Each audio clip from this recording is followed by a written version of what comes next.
Hello everyone, welcome back to YK Reviews. For today's video, this is going to be the follow-up to Child's Play, the sequel Child's Play 2. So, let's get into it here.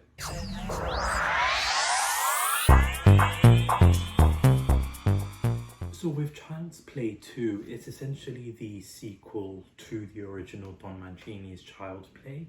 And I'm going to say this now, I loved this movie. It is the perfect sequel to Child's Play, and for me it's better than the first one. Like, I loved the first Child's Play movie, but this one was just a step up, I would say. And so once again, like, we have to talk about the opening sequence. Like, for this opening sequence, like everything that happened in the previous Child's Play movie, they tried to bring the doll back to life. Essentially, they want to show the world that, like, this was like an isolated incident, so they want to bring back the doll, let everybody know that this has been resolved. So basically the opening sequence is, you've got the CEO of the company, you've got a guy, the glasses guy, his right hand man, essentially getting these workers to basically remodel and remake the Chucky doll. So you have the sequences of like his eyes being popped back in, like them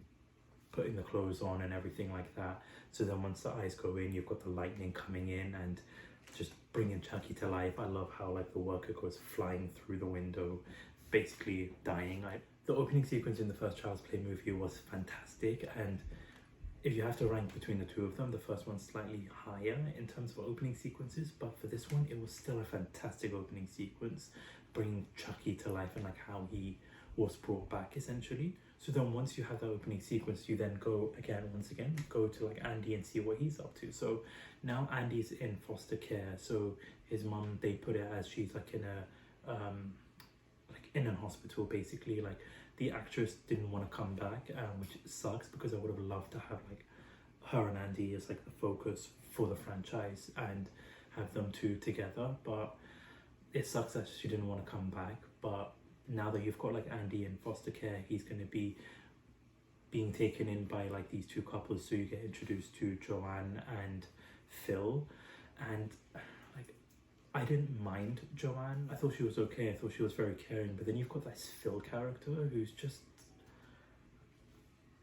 he's bringing children in, but it sounds like he doesn't like these kids. So I don't understand his logic. You can even see like when he was talking to the care worker, saying how they're not qualified. So I don't understand. Even throughout the whole movie, he was so unlikable, just yelling at Andy, like talking about Andy in such a negative way when Andy could hear him. But we'll get into all of that as we get through the movie. But so you've got Andy being brought back from this house, and so then we get introduced to Kyle. So she's basically also living with Phil and Joanne, and I really like the relationship that gets developed between Andy and Kyle, and their closeness. And she was like the best character in the Child's Play second movie, the sequel. And so you start seeing that development, and you start seeing Andy open up about Chucky, and you get to what Chucky's doing. So I love what they did with Chucky in this movie. You see a more menacing side to him, a more funny side to him. Like, he's just so sick and twisted. So his first kill in the movie, essentially, with the glasses guy, the right hand man, putting like a water gun to his like neck in the car, basically he's making him think that he's going to shoot him, only to be basically the strangler, because in the first movie Charles Lee Ray, the human, is like the Lakeshore Strangler. So he uses the strangling method to kill him, and I loved that. I loved what they did with that aspect. And Chucky in itself, like, I didn't speak about it in the Child's Play first movie, but I loved the look of Chucky in this movie. In the first movie he looked fantastic, and in this one he looked even more menacing and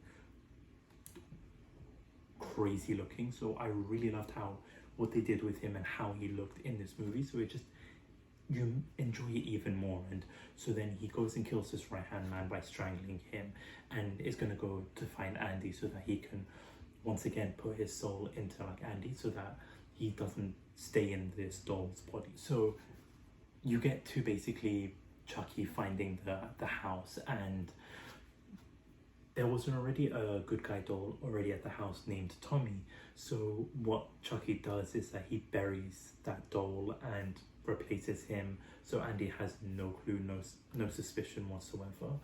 And I loved that aspect where you just see Chucky digging a grave for his own doll to put inside. I just found it hilarious. It was just it was hilarious and stupid at the same time. But once Chucky does get implanted into the house, you start seeing the more menacing side. I loved when Chucky goes to the school and like fills out Andy's like work, writing this terrible thing on his homework, only for him to have detention and the teacher basically locking Andy in the classroom for detention, to then Andy escaping and the teacher dying in the most gruesome way. Like, the one-liners that Chucky does in the movie was just so perfect, but then the way he kills that teacher by like putting a pump inside and just whacking her with a stick to death, I loved it. I love the kills that Chucky comes up with when he kills each of his victims, and this one was just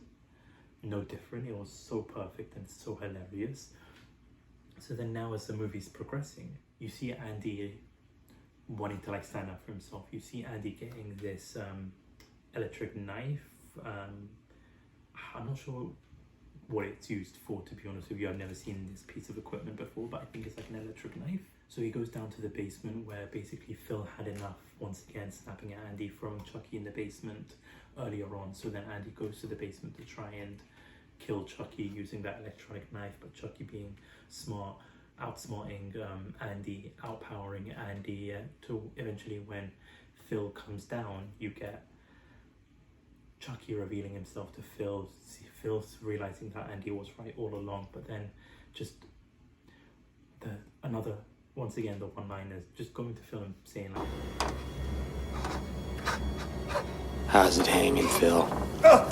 killing him. Like, that's what I really loved about Chucky in this movie, is that he's so sadistic and so menacing that you don't feel bad for Phil at all whatsoever. Like, for me, I personally didn't. Like, he was a hole in the whole movie, and so I honestly had no sadness whatsoever when he got killed off by Chucky. But to make things even better was that one line he did before that. But Kyle figures things out. Like, she realizes when she puts Chucky in the bin, him escaping, she sees like the Tommy good guy doll being buried, realizing that, she tries to go warn Joanne, only to like have Joanne get killed off. And I wish we got to see that kill, because it looks terrifying and disturbing, like her body in itself. So I would have loved to see that kill. But then you get Kyle and Chucky, that battle between them two, and I really loved that. Like, I loved the back and forth between them. And then you eventually get to like the third act of the movie, and for me it's one of the best third acts in this franchise. You have the whole toy factory where all the good guy dolls are being made. You've got Kyle, Andy versus Chucky, and I loved the surroundings that they used. The most disturbing things in that sequence is like, you really see the physical torment that Chucky goes through, because once he gets Andy, he does the voodoo ritual, only to find out and only to see that it didn't work. It was too late for him, so he's stuck in the doll, and then the torture he has to go through to try and kill Andy because he doesn't need him anymore. Like, you have at one point where they trap his hand in one of like the machinery, Chucky, and so he has to like rip his hand out, put a knife in his hand. He gets his balls stapled by like one of the machineries. He gets into like this machine where the arms and legs are being like stuck to him, and like there's one point where he's literally screaming, and I genuinely felt bad for Chucky because the screaming was just so sad. There was even one point where one of the workers, where they went to like try and fix one of the machineries because of all of this happening, and you just see his death with like the doll eyeballs just plunged into his eyes. It was so disturbing.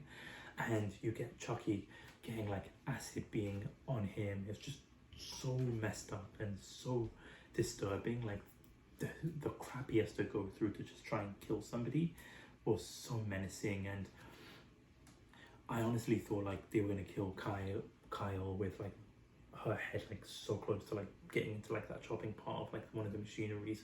It was very intense, it was very dramatic, it was mouth-watering sequences, I would have to say. Like I loved the whole toy factory sequences. This whole third act was so brilliantly written and directed. So eventually, like once like the acid goes on him and he dies off, it was just a perfect way to like end the movie. And I really liked like the little talks that Kyle and Andy had at the end of the movie. Like to me, this was, like I said, the perfect sequel, the perfect follow-up movie to Child's Play. I loved what they did with it. It was an amazing way to continue the franchise. This is definitely hands down a must-watch too. Like the first two Child's Plays are must-watch. You've got to watch this movie if you haven't seen it already. And if you have seen it though, let me know down in the comment section below what you thought about it, what you thought of the third act, what you thought of like the characters. Let me know down in the comment section below. And if you haven't already, hit that subscribe button, hit the like button, hit that notification bell so that you don't miss out on any future videos here. As I mentioned, I'll be doing every single Chucky movie that they've come out with, along with so much other horror type movies for the month of October. So keep an eye out on the channel and subscribe so that you don't miss out on any videos here. But again, thank you so much for watching. Thank you so much for listening. This is My Care Reviews.